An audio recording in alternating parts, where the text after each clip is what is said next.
మంత్రులపై వచ్చిన అవినీతి ఆరోపణలకు వివరణ ఇచ్చుకోలేని ప్రభుత్వం తప్పించుకునే ప్రయత్నం చేస్తోందని తెలుగుదేశం విమర్శించింది.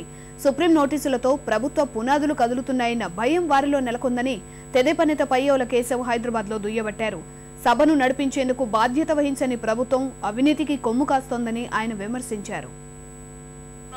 ఈ 26 వివాదాస్పద జీవోల మీద సభలో చర్చ జరగాలని, అనంతరం ఈ ఫైళ్లను కూడా సభ ముందు ప్రవేశపెట్టాలి అనేటువంటి వాయిదా తీర్మానాన్ని ఇవ్వడం జరిగింది.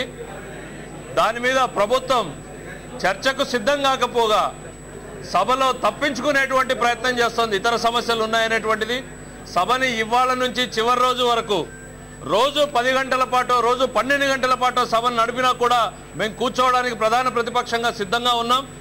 ఈ వివాదాస్పద జీవోలతో ఈ ప్రభుత్వం మనుగడకే ప్రశ్నార్థకమవుతుంది. ఈ ప్రభుత్వ పునాదులు కదులుతాయన్నటువంటి భయం ఇవాళ ప్రభుత్వంలోనూ మంత్రుల మొహాల్లోనూ చాలా స్పష్టంగా కనిపిస్తోంది.